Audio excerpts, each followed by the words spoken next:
let's get to some Mailbag Monday questions. You know it means it's just another Mailbag Monday.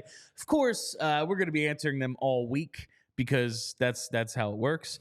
But let's get to the first question from, let's go to Gus the Groundhog. And he asks, any chance they take a run at Jiricek? Always thought they should have picked him in 22 to begin with. I think that was your guy in 2022. I mean, it was most people's consensus best. I wouldn't say he was my guy because I won't say I ever fell in love with Jiricek when I watched him. So David Jiricek, for those who don't know, he was the 6th overall pick in the 2022 draft. Right-handed shooting defenseman, was ultimately taken by Columbus. The reason why he is in the news is because the Columbus Blue Jackets have been, let's just say, not doing the best job of developing him. They're a mess. Jiricek was sent down to the AHL, and not only was he sent down to the AHL after being scratched for the better part of a month, he opened up to Aaron Portzline of The Athletic and gave some pretty, I won't use the word damning, but I would say surprisingly open quotes about how much he disagrees with his treatment by the Columbus Blue Jackets, who have essentially told him, you're not one of our 6 best defensemen, so you're not going to play. And his point is, you guys stink. Why are you not letting me develop up in the NHL? I would have to say, got to give the point here to Jiricek. I think he might be right He's here. got a point. Kind of has a point. He's got a point. Now, I saw some comments earlier in the show because that has been like a developing story with Jiricek. Everyone's talking about where he might end up because it doesn't seem like he's long for Columbus.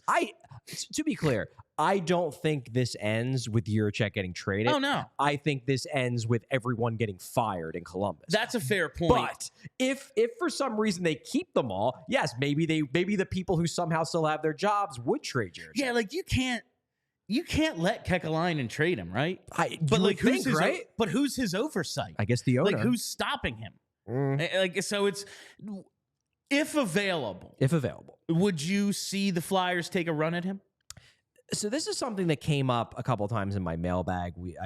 This morning, the diehard section of the mailbag was released. If you are a diehard, you can read that. 20 questions were answered. If you're not, sign up. Every single diehard person in our Discord who asked a question got it answered in our special mailbag questions section of the Discord. So that's just another perk for you if you want to become a PHLY diehard. We also had the free for all mailbag. I believe that came out on Friday or Saturday. I don't know. Days aren't real. But who's to say? A couple people did Road ask. Truck's scheduled for Monday. He's scheduled for Tuesday. Yeah, who's to say? Anyway, a couple people brought up the idea of, I think one person brought up the idea, would the Flyers potentially trade for Philip Broberg, as he's a defenseman on Edmonton.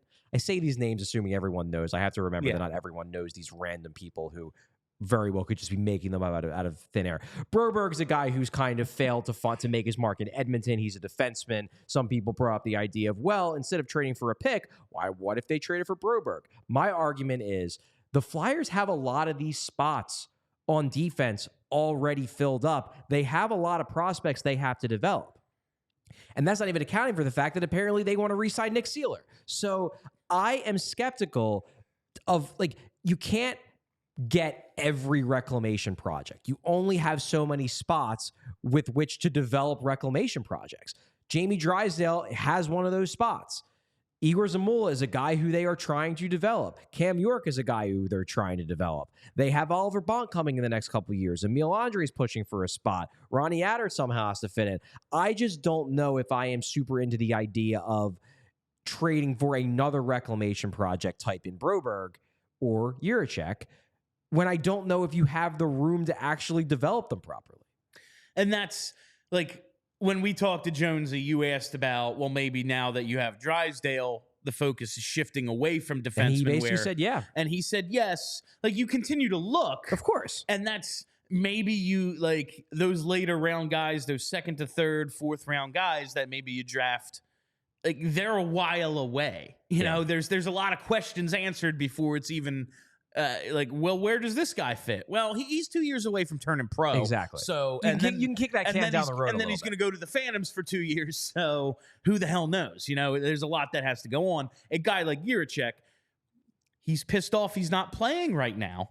If you also put him in the AHL, he will continue to be pissed off. Yeah. Jiricek's skill set's intriguing to me. It absolutely is. There's a reason why at the time I preferred them take Jiricek over Cutter Gauthier. Obviously, Gauthier developed better than I think I anticipated. I think a lot of people did. Now Gauthier is no longer a Flyer, but I don't love Jiricek. I like him. I think he's a good prospect. I think he absolutely does have number one defenseman upside. The thing is that like I think Jamie Drysdale does too. And someone, this wasn't even a mailbag question. This was someone tweeted at me on Twitter just randomly, like, would you do Drysdale for Jiricek? And my answer was no, because the one thing about Jiricek that has always been a problem and then will remain a problem, probably for his entire career, he's not a great skater. And I just personally worry. I think he can still be a very good NHL defenseman. I worry that someone who is like probably on the whole a below average NHL skater, I don't know if you can be a number one defenseman if you were a below average NHL skater. Whereas I watch Jamie Drysdale is a well above average NHL skater.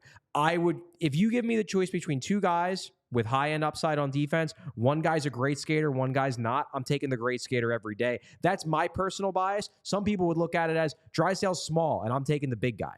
That's never going to be me. I'm always going to prioritize skating over size. That's my personal bias. But my thing is that I certainly wouldn't trade Drysdale for Jiricek because I value Drysdale more. Also, if you're developing Drysdale with big minutes, I don't know if there will be enough minutes to go around to also give those to Jiricek as well, given the fact they're both right-handed shots. You have Ristolainen, you have Bonk coming, you have Sanheim, who's better on the right side. I don't know. I don't hate the idea, but I just think it would honestly end up being more trouble than it's worth. All right, last question for today from Stackatoshi, a regular here in the show's mailbag. Was there any legitimacy to the Zegras rumor, or was that people just saying they knew Drysdale was friends with him and the Flyers could use a young center? I think the answer to this is yes. Yeah, it's both. It's both. It was clear from, I was following the Drysdale and Zegras negotiations in the summer that bled over. That's why they both missed camp. They didn't have contracts yet. It's not a holdout when you don't have a contract. You're not signed. But it was a little bit of a contentious situation, the contract negotiations there with Pat Verbeek. And it later came out, basically right after the Drysdale trade, like, phone still works.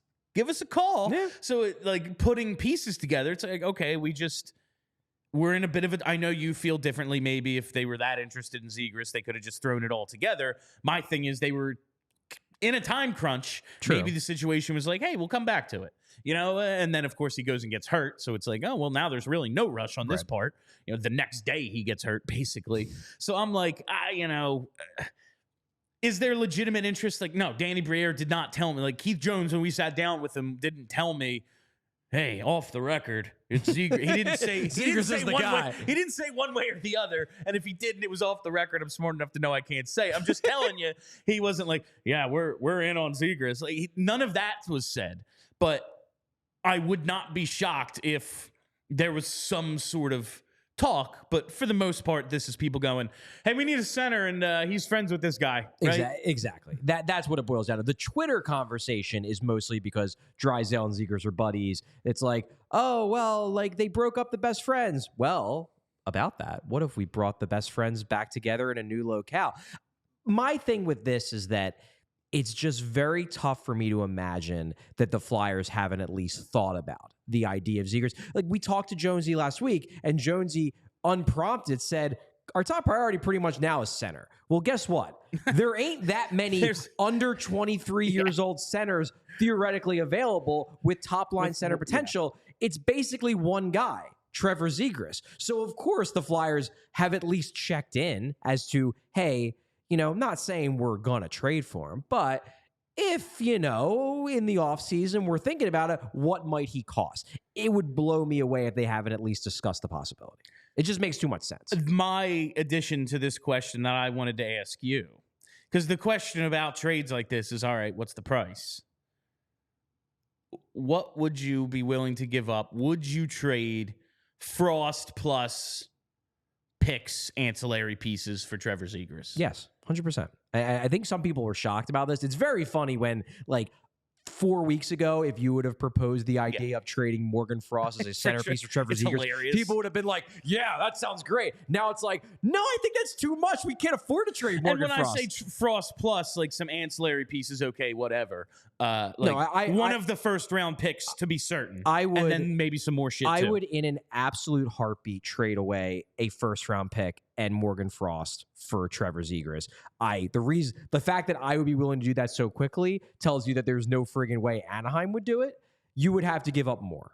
But as the starting point, I would offer a first and Morgan Frost and a goddamn heartbeat for Trevor Zegras. And I think Morgan Frost is a perfectly fine player.